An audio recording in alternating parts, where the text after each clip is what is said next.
여러분 안녕하십니까? 온다뉴스 최지인입니다. 장애인 바우처 택시 운영 규정이 오는 8월 1일부터 적용됩니다. 팀원이 온다 및 나비콜 바우처 택시 운전기사님들께서는 꼭 참고해서 업무에 차질이 없길 바라겠습니다. 주요 헤드라인입니다.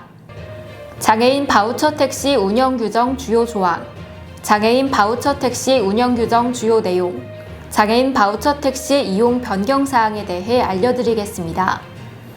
첫 번째, 장애인 바우처 택시 운영 규정 주요 조항부터 살펴보겠습니다. 먼저 이용 대상 부분입니다. 제3조 2항, 비휠체어 장애인을 대상으로 하며 단수동 휠체어 장애인은 이용 가능하다. 4항, 장애인 복지콜 가입자의 경우 타 시도 전출 시 이용 대상에서 제외된다. 다음으로 이용자 준수사항에 관련된 조항입니다. 제5조 4항, 각 콜사의 중복으로 콜을 접수하여 골라타는 것은 허용되지 않으며 예약부도 발생 시 이용에 제한을 받을 수 있다. 5항, 보호자는 2명까지 탑승 가능하며 보호자만 별도 승하차할 수 없다. 운전자 준수사항 부분입니다. 제6조 8항, 이용자가 특정 경로를 요청하지 않으면 내비게이션 지시에 따르는 것을 원칙으로 하며 유로도로를 이용할 경우 이용자에게 사전 안내해야 한다. 이용자가 목적지 변경을 요청하는 경우 콜센터의 승인을 받아야 하며 예상거리 50% 이상의 과도한 경로 변경은 불가하다.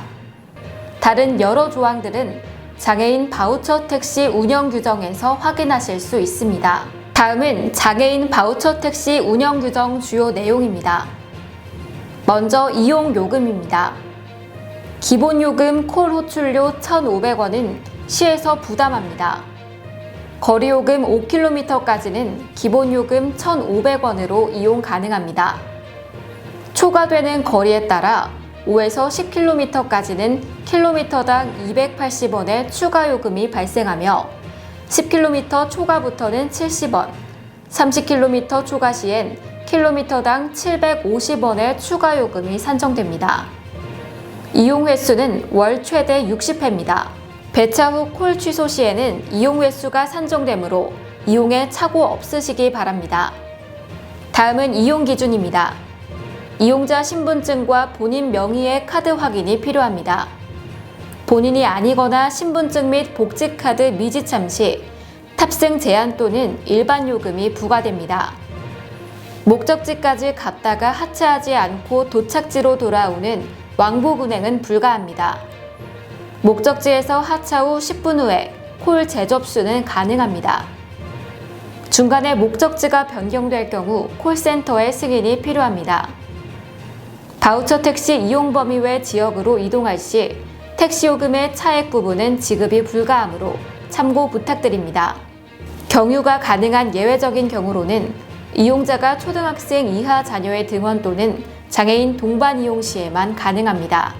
예외적으로 허용되는 경우에도 운행거리의 50% 이상을 경유할 수 없으며 과도한 요청을 하는 경우에는 하차 후 10분 후에 콜을 다시 접수해 주셔야 합니다. 보호자는 2인까지만 동승이 가능하며 중도 하차는 불가합니다. 다음으로 정상적인 콜센터 배차와 달리 승객과 운전자가 사전에 담합하여 과도한 이용을 하는 경우입니다. 해당 경우 콜 연결 제한 등의 이용 제재가 주어집니다. 이용 실태 점검은 월 1회 이루어지며 규정 위반 횟수에 따라 1차 경고 및 이용 규정 제한 내 2차 위반 시부터는 인센티브 미지급, 바우처 운행 제외의 제재가 이루어집니다.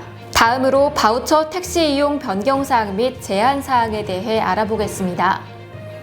먼저 이용자 본인이 탑승하지 않고 타인이 이용할 경우에는 통상 요금의 30배 또는 이용자의 이용이 제한되었었지만 현재는 이용자는 일반 택시 요금 부과 및 이용 정지 1년, 운전자는 바우처 콜 운행 제외로 변경됐습니다. 목적지를 임의로 변경하여 이용 범위 지역 외로 이동할 경우 관련 규정이 없었지만 개선된 규정에선 이용자에겐 일반 요금 부과 및 이용 정지 1개월, 운전자에게는 차액 지급 불가 및 바우처 운행 제외가 적용됩니다. 다음으로 장애인 증명서, 복지카드 미제 시, 미확인 시에는 이용자는 일반 요금이 부과되며 1개월간 바우처 택시를 이용할 수 없고 운전자는 바우처 운행에서 제외됩니다. 보호자 별도 승하차와 왕복 운행의 경우 또한 이용자에게는 1개월간 이용 정지, 운전자에게는 바우처 운행 제외 조치가 적용됩니다. 원래 규정이 없었던 과도한 경유 유형은 원칙적으로 불가하지만 예외적인 부분으로는 장애 부모가 출근 시 초등학생 자녀를 등원시키거나 장애인 동반 이용을 위한 경우만 가능하며 예외적인 경우 또한 전체 거리의 50% 이상의 거리를 경유할 수 없습니다. 위반 시에는 이용자는 1개월 이용 정지, 운전자는 바우처 운행 제외가 적용됩니다. 타인의 카드를 사용할 경우 또한 이용자는 1개월 이용 정지, 운전자는 바우처 운행 제외가 적용됩니다. 마지막으로 부정수급을 목적으로 이용자와 운전자가 사전에 담합하여 운행하는 경우에는 이용자에게는 호출료 부담 및 이용 정지가, 운전자에게는 해당 이용자의 콜 연결 불가 조치, 바우처 운행 제외 조치가 적용될 수 있습니다. 모든 유형은 구분 없이 중복 합산되며 1차 적발 시에는 전체 규정이 제한되고 2차 적발 시부터 위의 조치가 적용됩니다. 꼭 참고하시어 바우처 택시 이용에 무리 없으시길 바랍니다. 교통약자의 이동 편의 증진을 위해 노력해주시는 모든 기사님들께 감사의 말씀드리며 이용자와 운전자의 안정적이고 아름다운 바우처 동행을 위해 운영 규정을 잘 인지해 이용 부탁드립니다. 지금까지 티머니 온다뉴스의 최지인이었습니다. 감사합니다.